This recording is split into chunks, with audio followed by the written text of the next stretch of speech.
you can see that it creates a positive image from the negative. So what you need is a negative, a sensitized paper, and you need ultraviolet light, you need sunlight.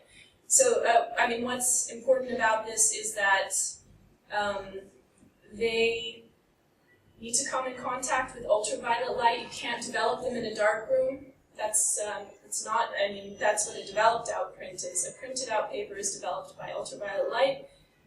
It has to be in contact with the negative. They tend to be warmer or browner in color than developed out papers, and that's because the nature of the kind of silver that's used for this process. It scatters the light, so it makes a browner or warmer kind of hue. And when we go on, you can see that. But even now, you can see in the negative the kind of difference between that black that's there and the sort of brown that you see in the printed out. Also, there's a lot of detail in the dark areas of printed out images. So that's one way of telling, sort of one criteria you can use to tell the difference. They can have a brighter layer. That's just a note. The developing out process is when you expose a light-sensitive paper in an enlarger in a dark room to light, different kinds of light and chemicals. So it creates a much colder image. You have what they call a more neutral black. It's the silver that's the final image material that's being suspended in the binder layer in that process is actually developed through this chemical processes, and its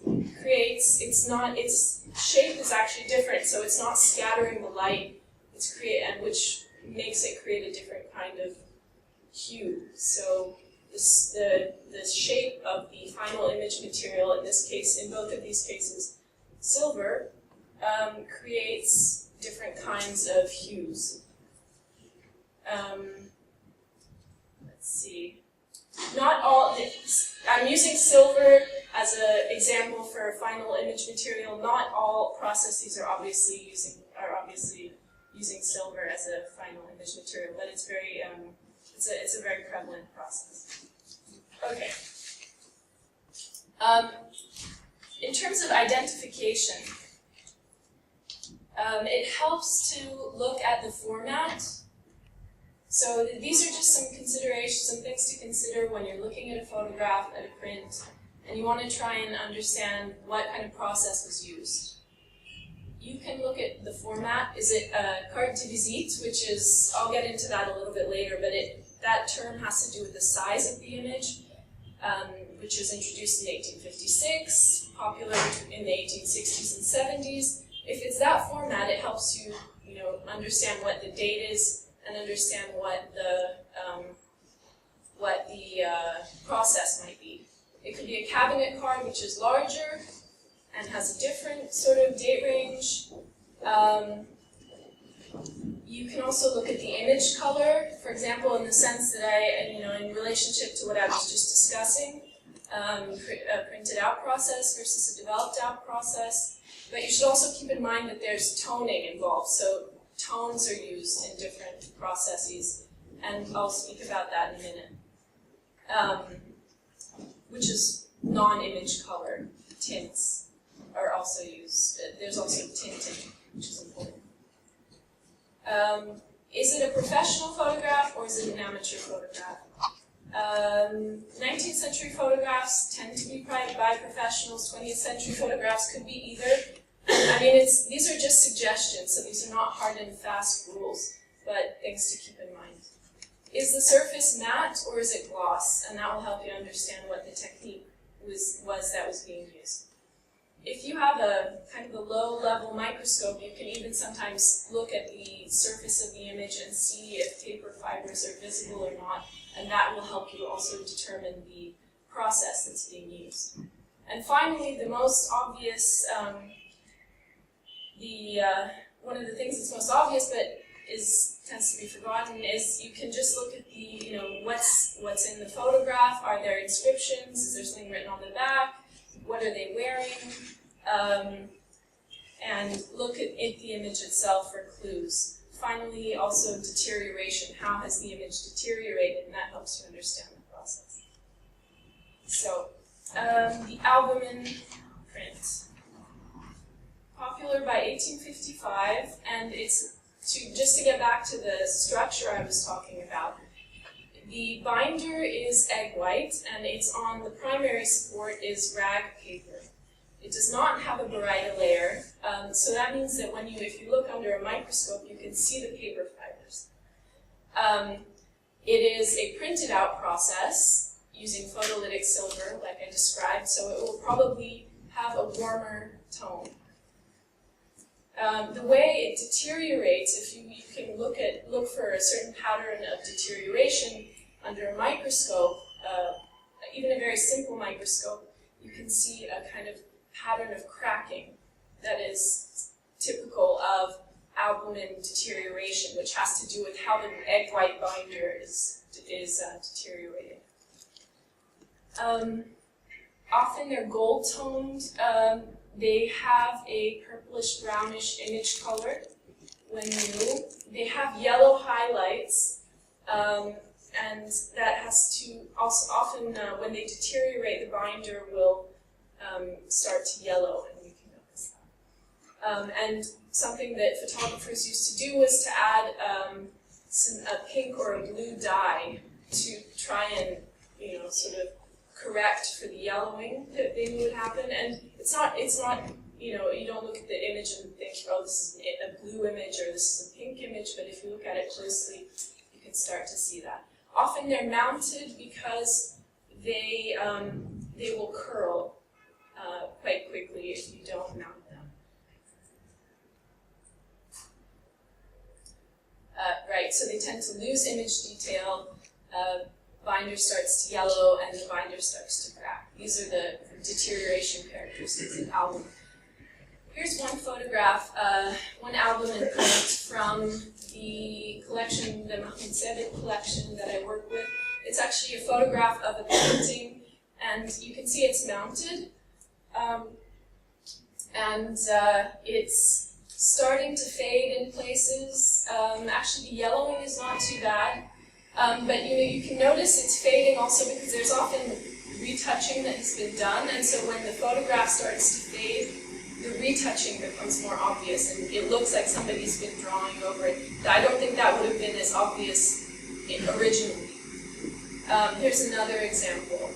So these are very classic albumin photographs. The platinum print.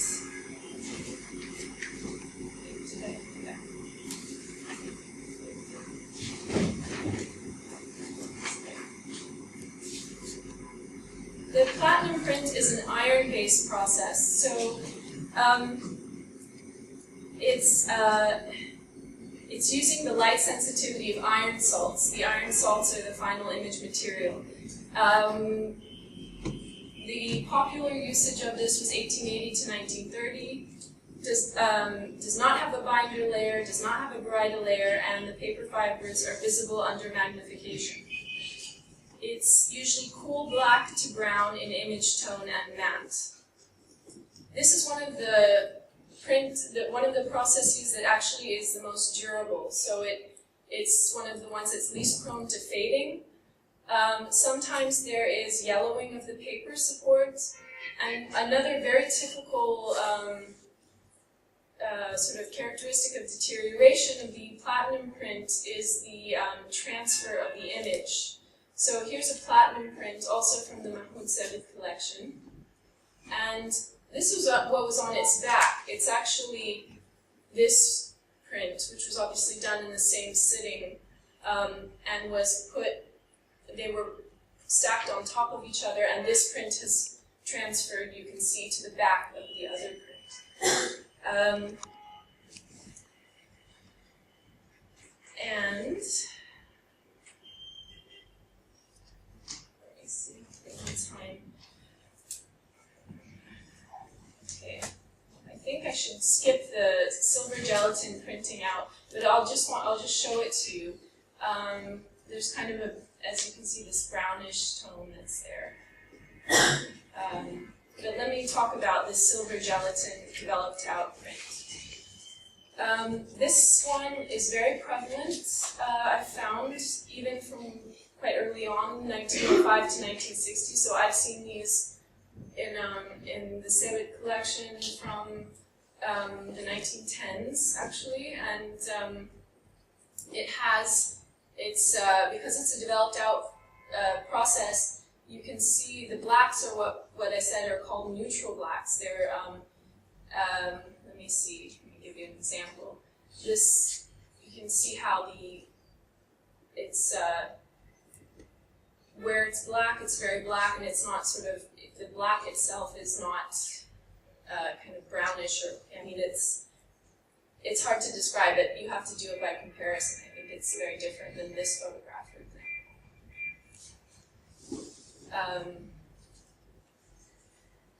So most of these have a varietal layer or other layer that obscures the paper fibers that are in the primary support. And so if you look at them under a low-res microscope, usually you don't see the paper fibers. They are sometimes toned in shades of brown in the 1920s and 30s. So that's something to look out for, and they come in all different kinds of sizes. In terms of deterioration, they have, the early ones have poor stability. There can be yellowing and loss of highlight detail. That is the detail that's in the lighter areas, especially from the late 19th and early 20th century. And there's also this, what we call silver mirroring, in areas of higher density or in darker areas. So it's very clear here. This is a photograph of my grandmother. But you can see that in the dark areas, there's this kind of a sheen that looks like silver on the top of the photograph. And one of the things that causes this effect, which is very common as a form of deterioration of the developed out silver gelatin print, is high humidity and pollutants in the air. Something else that can happen is binder abrasion, so you can see the scratches on the side of the photograph. And this kind of print is also prone to water damage. So that's my quick run through of printing techniques and processes.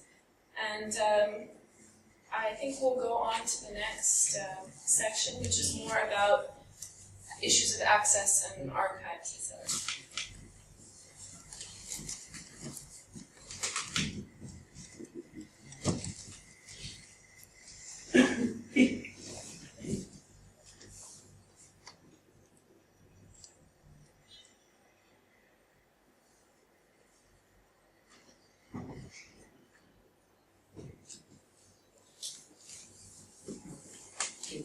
ده هيكون الجزء الثاني من السيشن الثاني اللي بيتكلم عن الصور الفوتوغرافية أو التراث الفوتوغرافي في مصر ووضعه ما بين الوضع الحالي من حيث الوضع في المجموعات، سواء المجموعات العامة في المتاحف أو المجموعات الخاصة اللي بتتكلم عليها كلير، وبعد كده التصور في المستقبل ممكن يبقى ازاي.